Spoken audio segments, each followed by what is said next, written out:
Howdy, folks. I do believe I'm Colonel Sanders and you're not. Welcome to this video. It appears that a lot of people concern themselves about my uncle's money.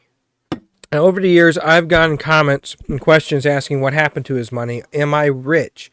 Is anybody in the family doing well off of the Colonel's money? People accusing me of being born into riches and not having to know the value of hard work and earning for what you got. All these are uneducated comments. Some of them are curious. Some of them are just plain ignorant. And some people are just being arrogant a-holes. Regardless of it being curiosity to being an a-hole, I'm going to answer all your questions now of what happened to Colonel Sanders' money and if the family is rich or not. So first, I'm going to tell you it's all gone. Even if he had given it to the family, it wouldn't have necessarily gone to his brother because his brother was dead before him. He died in the 1960s. His sister didn't get the money, and his nieces and nephews wouldn't have gotten the money. If he were to leave the money, I believe he would have left it to his daughters. But he made the comment before he died, don't be sitting at my doorstep. I'm not going to be leaving you nothing when I'm gone. Well, we might make them ask a question. I'll tell you who my uncle was and how I got in the chicken business. My uncle was Colonel Sanders. Did you know that? So that answers a lot of your questions right there, don't it? Uh-huh. And I was with him before he ever started Kentucky Fried Chicken.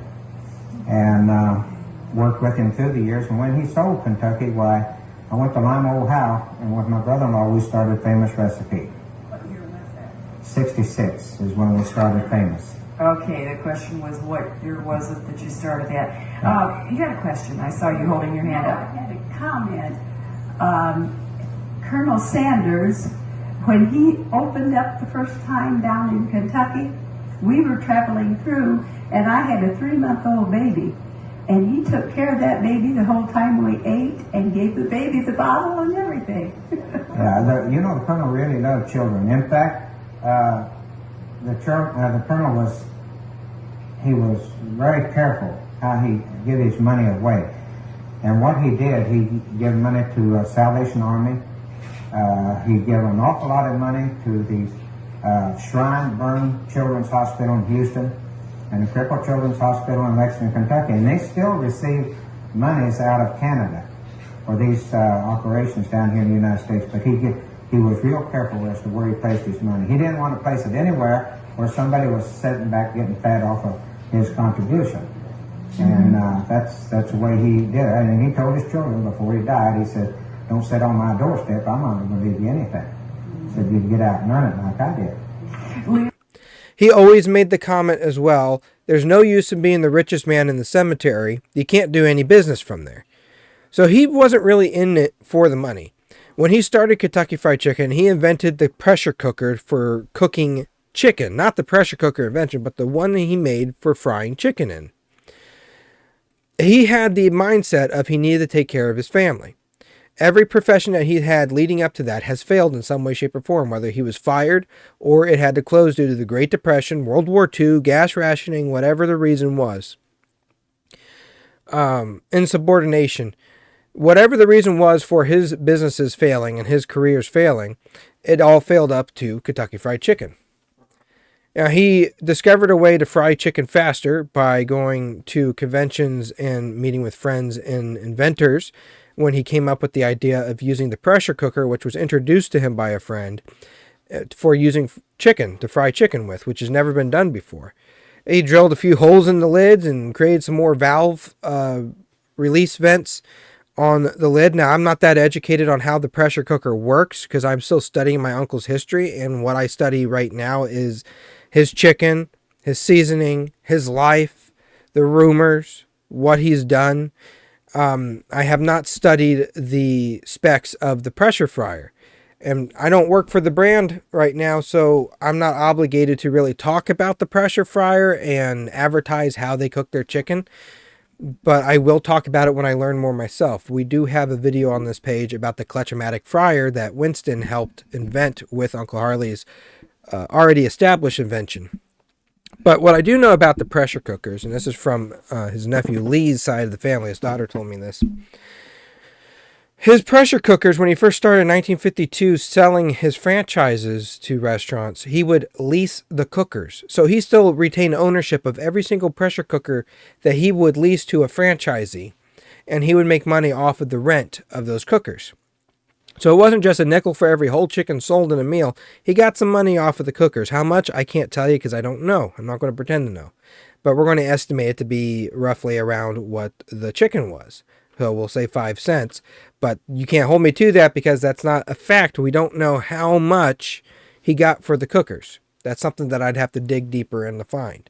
But he got money for the cookers. He got a nickel for every whole chicken sold in a meal per the franchising agreements. And he made $2 million off of the sale of Kentucky Fried Chicken in 1964. He refused to invest in stocks. So when it sold again for over $200 million in the 1970s, 1971 to Hewlbline, an alcohol company, he didn't see a penny of that. A lot of people think he was this big billionaire man with a lot of money.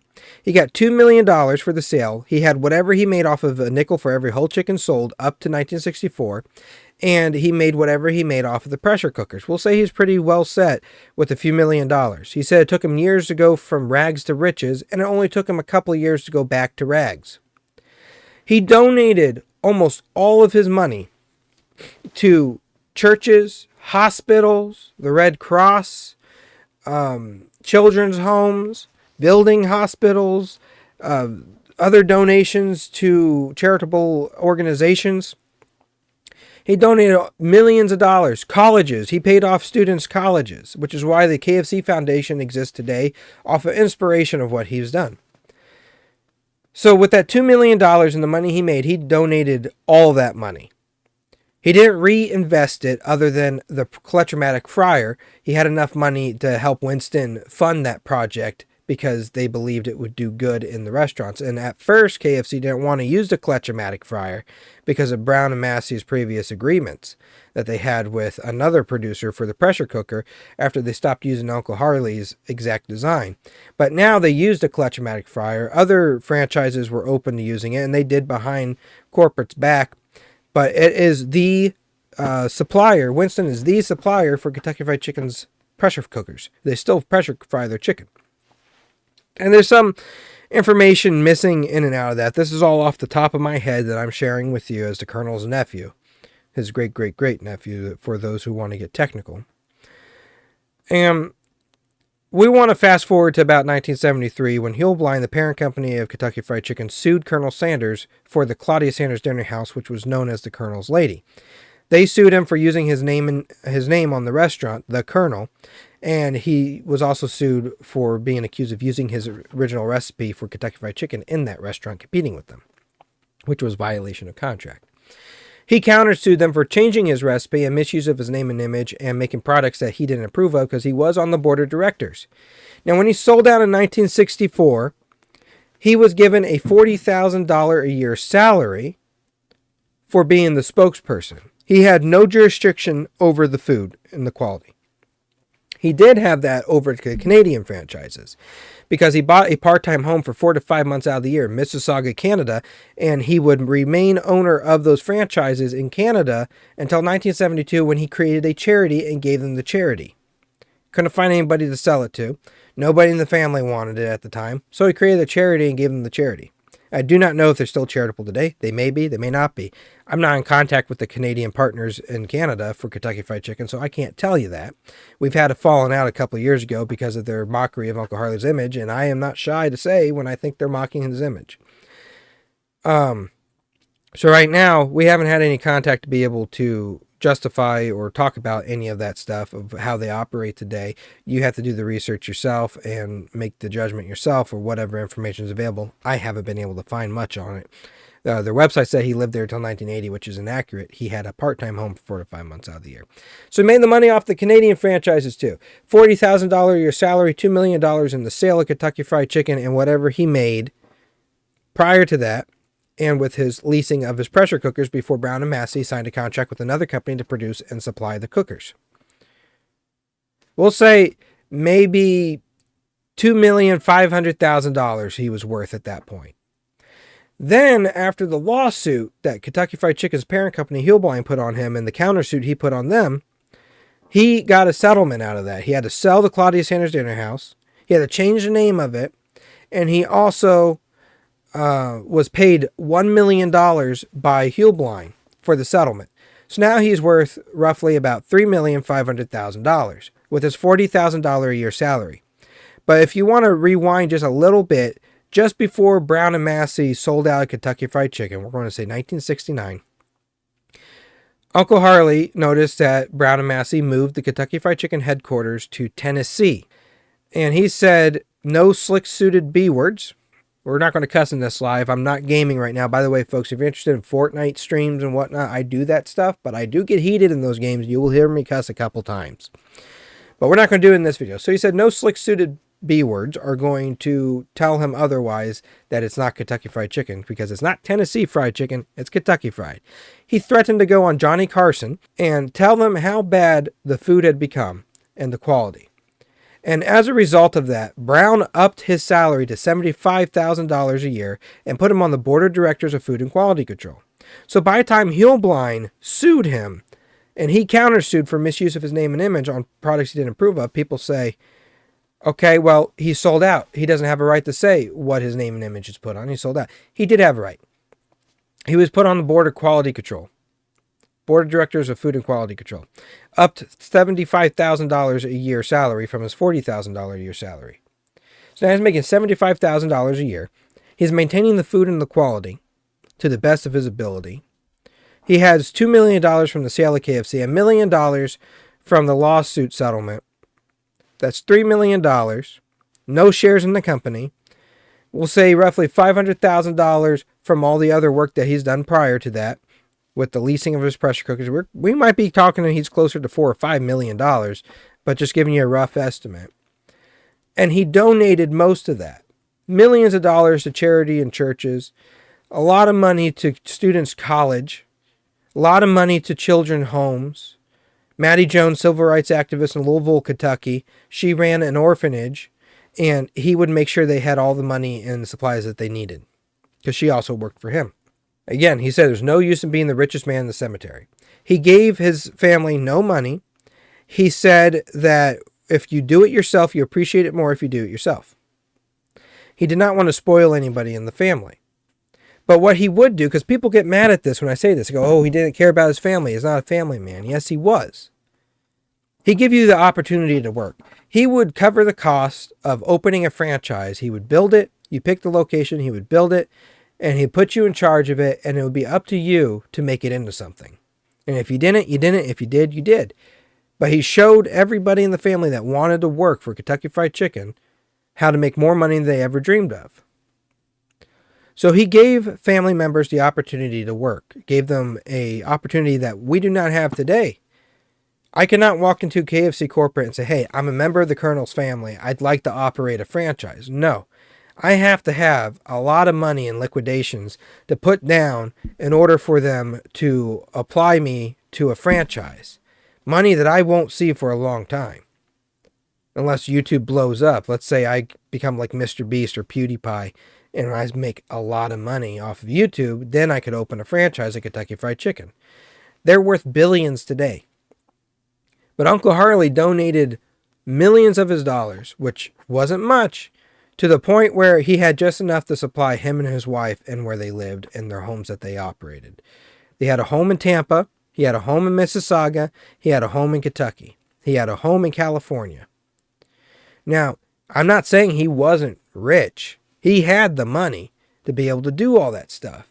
But it wasn't like he had an unlimited amount of funds. Yes, he was one of the most famous people to walk the earth, but he didn't have unlimited funds. He wasn't in it for the money. He didn't care to get involved in the shares of the company. I think he should have from a business standpoint, but he didn't care to do that. He lived his life. He was old. He was successful. His product made people happy, and he succeeded in taking care of his family. His son was dead. His daughters were successful in what they did with the brand and with their own lives. He didn't have to worry anymore. His nieces and nephews were both involved in Kentucky Fried Chicken, Lee's Famous Recipe Chicken, Shoney's, other different restaurants, and with their own careers as mechanics and engineers. He didn't have to worry. His family was well set by their work ethic. So even if he did leave his money to anybody in the family, it would not be around today because it would have been spent throughout the generations. I'd say it probably would have made it to his great or great-great-grandchildren, or even my grandfather if he gave it to nephews and split it among, if he split it among all the family that he knew, it would have not been that much money. I mean, it would have been a lot today for us, but it wouldn't have been that much money. It wouldn't have lasted to today. What people do not understand is that just because you're related to somebody famous and just because somebody is famous does not mean they have unlimited money. People accuse me of being born into riches. I had cancer when I was 8 years old. My grandfather had to work 2 to 3 jobs to help support me through my cancer. He had to work more than one job throughout my entire childhood to support me and my sister.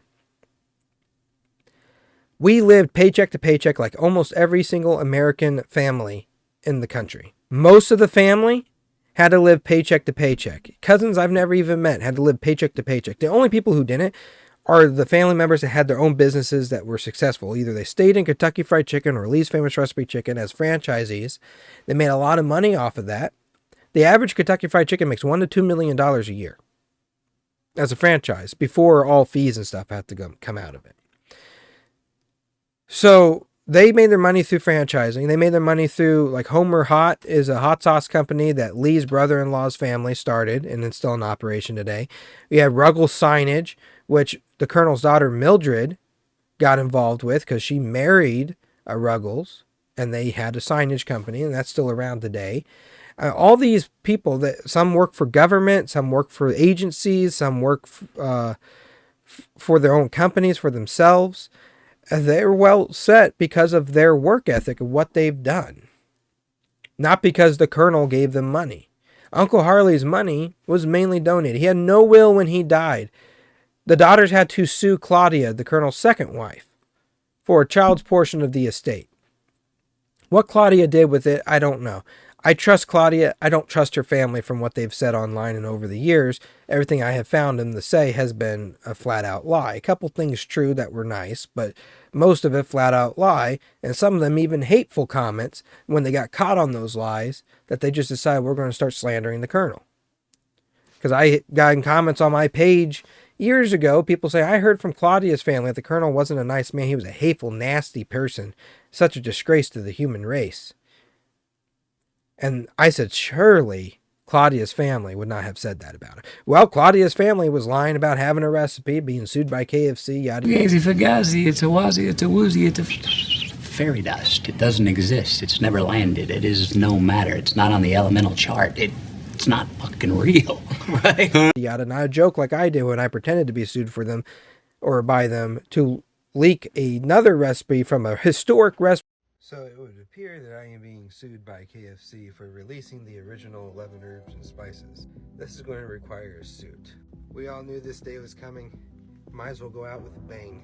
My response to KFC's tweet to me about telling me that their lawyers are ready. You guys want to know how to make the biscuits? Recipe book that KFC used to sell. And to prove that Joe Ledington's recipe was fake. No, this was him dropping a real or a fake recipe to make it look real as if he was entrusted with it. Leaks out, his name gets viral. He backs out of saying it because there is a threat of being sued by it.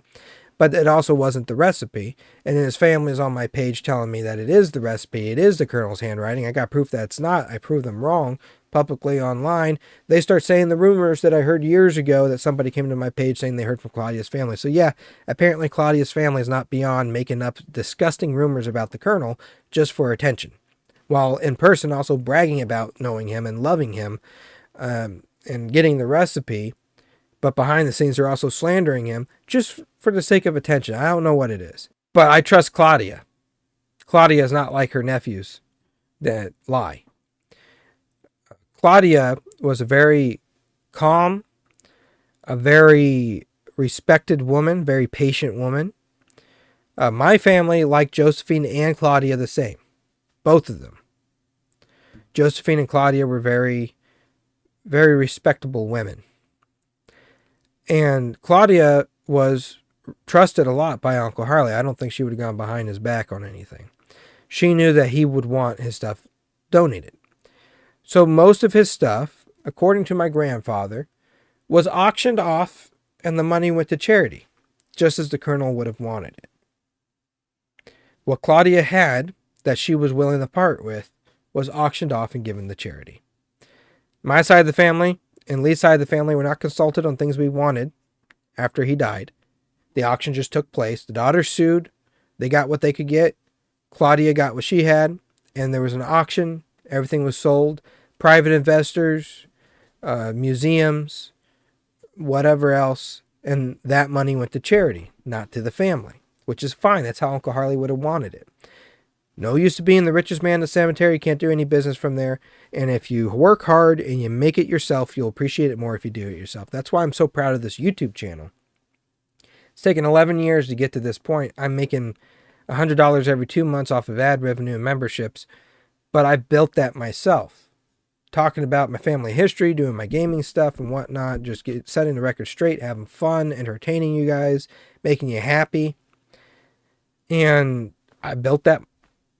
That wasn't inherited to me. I'm not somebody who could go viral just because I was related to somebody famous. That's not how it worked. I was always the bullied kid in school. Nobody wanted to hang out with me. And here I am now, and I built this from the ground up, and I appreciate it more now that it's like this, rather than just being born into fame and riches and automatically being one of those celebrities online. Oh, hey, yeah, I'm related to somebody famous, so I got all this money, I'm already established in the world, people know who I am, boom, millions of followers. No, we're growing it from the ground up. None of the Colonel's money has gone into this. I've been on the internet for 11 years, and only the last 4 years now have I been talking about my family history. It's just that's what people see more than the other content that I've been pushing and making for over a decade. But I still love doing it. I'm still going to do it. And I love doing what I'm doing now. But I hope this has a better understanding for everybody what happened to the Colonel's money. He donated it. He wasn't a greedy corporate businessman. He donated it. He had millions of dollars that he got over his lifetime, and he donated almost all of it. That's what he could for his wife to survive. And she died, I believe, the year I was born or the year before, 96 or 97. I can't remember off the top of my head. But he didn't leave it to anybody in the family. He knew things would be auctioned off for money, that if everyone else in the family got it, and then that would have been pocketed or whatever. He knew that if it was just handed to them, they wouldn't appreciate the value of hard work. He came from rags. He came from nothing and built his company up from the ground on a hope that he could make enough to survive. And he made it. His boat didn't come in until he was 65 or older. He's always said, don't quit just because you're 65. Maybe your boat hadn't come in yet. His hadn't. As long as you have health and ability, use it. The man was ahead of his time. Corporate world, if he owned Kentucky Fried Chicken and was alive today, he'd be over 100 years old, and the corporate world would not like him, but Americans would love him because he'd be that true American patriot, the true American dream. He wouldn't be out just to make your money. He doesn't want your money. I mean, yeah, money is nice. I'd like the money. It'd be nice to be able to help out my family and get us out of any binds that we could get in. And this is my line of work, is historian, gaming, entertainment, and I've had careers over my short lifetime, and I've made money, and I've spent the money, and I've donated a lot of money, and he was like that. He would not be just trying to sell you a product. If the quality was bad at a location, you'd be seeing him in the news now, people trying to cancel him over cussing out the employees and the management and throwing things in the trash and closing down restaurants. People wouldn't like that because they're like, oh, they're just working. No, if they're not doing it right, they need to get out of the way, let somebody who can do it right. Uncle Harley was quality over quantity, quality over money. He wanted to make sure the best possible quality food was served to the public, especially under his name. Anything less than that was not good enough for him. Perfection was just barely enough. Very hard man to work for. Very stubborn man, very strict man, but very kind and loving too. He would not be trying to do all these things to make money. He would not be doing all these things increasing prices. He'd be paying livable wages and affordable food at the best possible quality with the best possible workers. And there are franchises today that operate like he did because their families have been in the business since he was alive, and they taken pride in their legacy too because their legacy is part of his. It's all they've known. If it wasn't for him, a lot of these families and businesses today that have the legacy of Kentucky Fried Chicken in their blood and in their history would not have that. Uncle Harley was an inspiration for everybody. He was not a corporate shill. He did not care if he ticked off corporate. He did not care if he ticked off you or anyone else. He said it how it was. He didn't sugarcoat things, and he also wasn't in it for the money. So next time you come up to me or anybody else in the family and you say, you're not related to Colonel Sanders, you're not rich, or you say, where's all the money then? You just know we ain't got it. We don't get royalties for him. We don't feel entitled to royalties or free food or any of that stuff. We don't have the recipe either. Anybody publicly claiming it, just take it as a joke or as a lie, depending on how they're pushing it. If anybody does have it, you won't know about it. Even if we said we had it and we do have it and we release it, you won't know if it's true or not because of Joe Leddington leaking a fake one. You don't know what to believe and what not to believe unless the company itself is, showing and promoting it. But Colonel Sanders and his money would be gone today if he left it to anybody. His money was donated. His money is gone. He was not a billionaire. He had a few $1,000,000, and he donated most of it. No point in being the richest man in the cemetery. You can't do any business from there. So he'd rather his money go to a good cause, to help people, rehabilitate a person off the street and get them as a productive member of society again, rather than him get it and then go to taxes or go to spoil family. Don't get me wrong, he would help family out if they were in a pinch. But he didn't want to take away the value of hard work. So if you have any more questions about my uncle, and I'm able to answer them, if I can't answer them, I'll ask around the family that can answer them. Maybe we'll do a live Q&A with some family members willing to talk. As of right now, I am the only member of the Colonel's family on the internet doing what I'm doing for our family legacy. And that's just fine by me. They're proud of it. I know they're proud of it. Some of them don't want to be publicized. Some of them don't want to talk on the internet. That's fine too. I respect that. It took me a while to understand that. And it's because the people always asking for money, people always asking for the recipe, people trying to take advantage of the older folks in the family that do have money to try to scam them out of the money. I can understand now. It took me years to understand why hostile feelings with actual blood relatives were there when somebody would approach them saying they're related or they knew the Colonel, because it's just been bad experiences after bad experience, including with Joe Leddington, the step-nephew of the Colonel, leaking a fake recipe and causing all this commotion. I can understand why they don't want a part of it. And that's just fine. It's sad, but it's also fine and understandable. And I'm hoping to give the family something proud to look at again. We got the truth. I don't care if it upsets anybody. I don't care if it upsets corporate or any other entity. The truth is what matters. I know the truth on our family. My family knows the truth on our family. And when we know the truth and we see falsehoods put out there, we're going to put the truth out there. And one of those is the Colonel did not give his money to the family. The family is not rich off of the Colonel. We are not born into riches, born into fame. Most of us, the world does not know who we are or understand. One of the top searches on Google for KFC is, does the Sanders family still own Kentucky Fried Chicken? The Colonel's grandchildren all have different last names. His nieces and nephews on his sister's side have all different last names and careers. His brother was the only one to have family today that carry on the last name. I'm the last one in the line next to my little sister that has the last name Sanders to carry it on. That's from his brother's side. Nobody heard of his brother's side. Uncle Jim was the last one they knew about, even the company, because 1989 he died. He was the brand ambassador after Uncle Harley died from 1980 to 1989.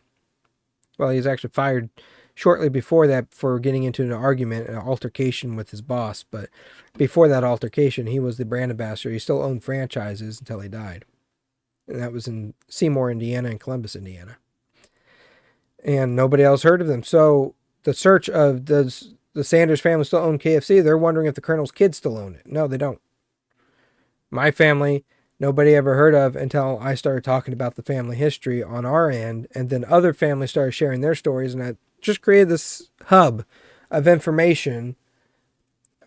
So I'm speaking for all the family that wants to share our stories and keep the stories alive and relive the old good times.